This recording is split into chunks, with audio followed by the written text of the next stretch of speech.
So this is what I mean when I said we do some random stuff. So this is Fergus Walker's trailer. We're wrapping this black. I'm on my own. I've pulled it out to wash it. I've got no tow car here to push it back in. And the ground is very soft and I can't push it back in. So this is the sort of daily struggles I come across. So I need to try and jack it up and try and get it back in there. Oh God. So some of you may know we are in the midst of buying an E30.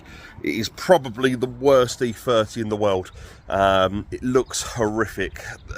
Not so much rust wise, but it's been very, very damaged. It's been battered. It's like a banger. So there's a new series coming up on this channel called Starting From Scratch. Everybody knows me for the cars that I build for Violent D.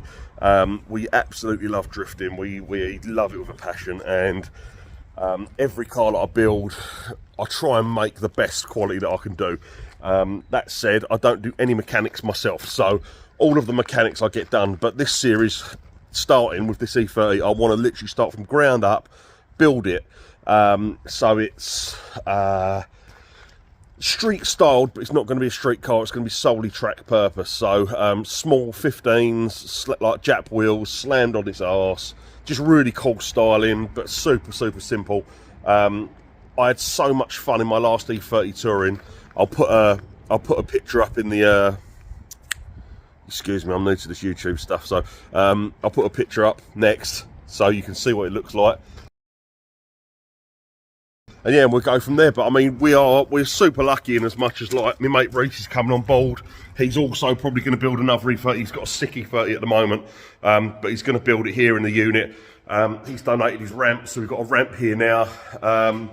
Yeah, we've got all the tools and everything we need. We've even got some super sick small wheels already. These are my old ones off the old E30. There we go, them ones. Mark 1 SSRs. They're Reese's for the new build. Yeah, it's just going to be mega. I'm really excited to do it, actually, because starting from scratch and learning to weld, it's just going to be super funny, to be honest with you, because I don't really do anything like that. You know, I pay for mechanics to be done, and I do all the body stuff. So yeah, I'm stoked to be actually getting my teeth into something again. And B&W's is where I started at. Obviously, the Mark II's completely done. I can't do any more with the Mark II now. It's pretty much where I want it. It skids amazing. We've done a 2-day private hire at Driftland up in Scotland. This thing was absolutely wild. So, no, I love this thing. But this is done as far as I want to do it now. So that's just ready to skid at events when I want to go. And I need a new project. So yeah, I need a new project to get my teeth stuck into. But when you see this car, you're going to go, what on earth has he bought? Like, it is a wrecker. So it'd be good to build it up from ground up. I'm super excited, and hopefully you'll follow us and be there for the journey. So yeah, follow, subscribe, like, whatever you guys do on YouTube, and I'm excited to show you what I'm doing. So yeah, in a bit, laters. Yeah, so following on from the last bit I just said, I've just spoke to Reese. So he's also found an E30 to build on the channel. So it's going to be rad. We're going to have two starting off as white E30s, but they're both pretty battered. One's been used as a field car, absolutely annihilated, which is my one. Reese's one has been rolled, so we've got our work cut out, but it's going to be wicked. Can't wait. Right, anyway, let's start on this thing. At least I've got a bed for when I get tired. I've just got to go around, take out all the hinges, get the doors off this thing so I can get a nice, neat wrap job. It's an awkward one, actually. It's going to be quite an awkward one to do, although it looks flat. Obviously all the doors have got to come off because I've got to get the vinyl behind all this rubber edging and stuff. I've not quite worked out how I'm going to do this front yet, because it's absolutely enormous and it curves right over. Yeah, I have no idea. It's certainly going to be a fun one. Right, let's get all the handles off and I'll crack on. I'll do another little video in a bit. Okay, so as you can see, all the doors are off. Run the first bit of black in. So the plan with this is that I'm going to run the black right the way to the bottom, as we've done. Obviously trim around all these circles. I can't get them out because they're underneath the floor. So you'd have to take all the floor up of the trailer, so I ain't doing that. I'm going to run a join line just above this line here, and then I'll do the top bit on the roof separately. and then obviously all the back sections will be separate, and it just means that I can put a 1500 section in each part there, and then once the doors go back on, it should be nice and easy just to trim around the edges, so it should look nice and neat. Same as this one, I've got to clean up all inside this door runner yet, but I'll run the black all the way down the face, fold it around the edges, and then the little door that's over here, I'll probably wrap the edges down like that and then the face. So that's the plan, hopefully. Oh, it's a big old unit. Right, anyway, let's crack on. Is this a joke? No, this is part of the process, so. How long does it last? I'm just getting me sheet slitter. What? My sheet slitter. I've never heard of that tool before. Oh, Are you having a laugh? I've got that. I'll just. You all right in there? All right in there, assistant. I won't be a sec. Right, I won't be a minute.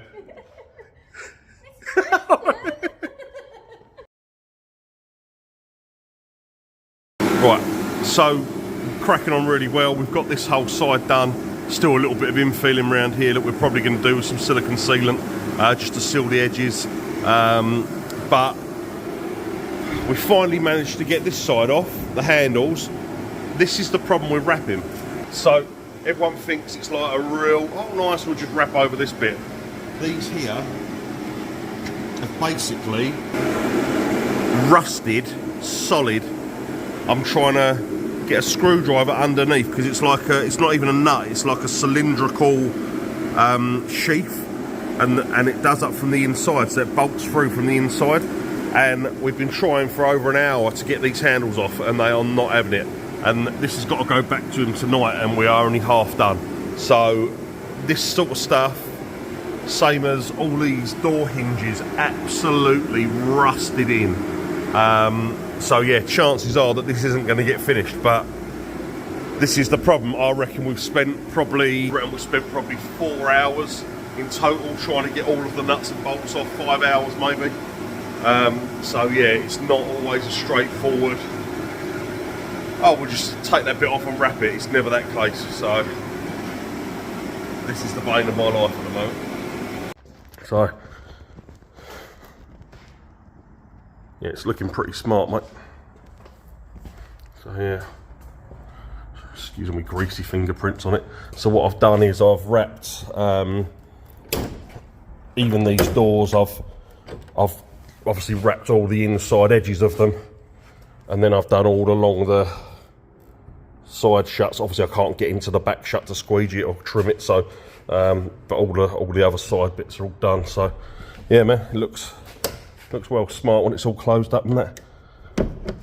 Yeah, looking really good, man. So just full of greasy fingerprint marks at the moment. So yeah. Obviously the tops of here, all along the tops of the thing, I've had to clay bar the whole thing because the fiberglass was so rough. I haven't done anything on the back yet. I've still got to wash the back down because it's filthy still. But I've had to clay bar the whole truck pretty much. I've clay barred the front, but it's still the fiberglass is just so rough. So we're trying to, I don't know if to just sand it down a little bit before I go, because you can't help it, like on the tops of the roofs and stuff up here. Obviously I haven't even filled this panel yet, but on the top of the roofs up here, it's just, there's bits on the fiberglass that you just can't get rid of, but it's just how it is, man. It's the roofs, you don't really see it so much, but yeah, it's looking well smart, man, well smart.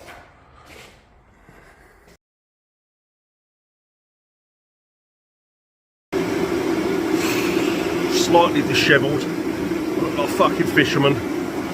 My hair, I don't know what my hair looks like, but it's like 2 in the morning, the following day. But we're 99% there, so most of the trader's done. So it's just the back now. This has been an absolute bugger. Excuse me if you can't hear very well the audio. I've got the gas blower going, but yeah, it's pretty much there. I've just got to infill these sections. Oh.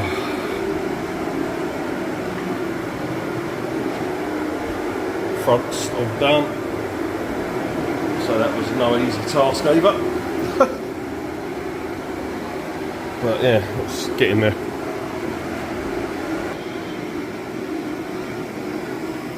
Absolutely shattered. Right, get all the logos cut, get that on. He was going to collect tonight, but obviously it's not going to be done now, so I've got another couple of hours yet. I should finish about 4 in the morning, getting all the stuff cut and prepped, and then tomorrow we'll lay it up quickly before Fergus comes to pick it up. But yeah, anyway, in a bit. Right, it's now 3:15 in the morning and we're still cutting, so oh dear.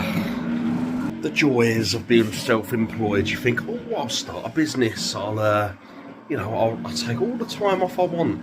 It'd be amazing. Okay, and that's us done. So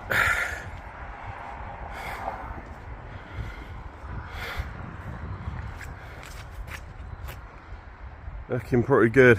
It was no small task, but it does look really, really well.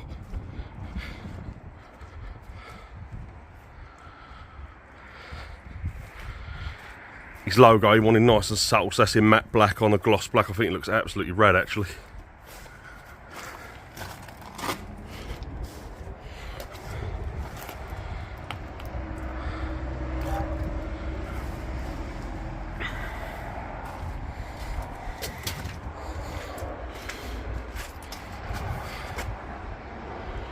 Yeah, all that's left now is to give it a good clean.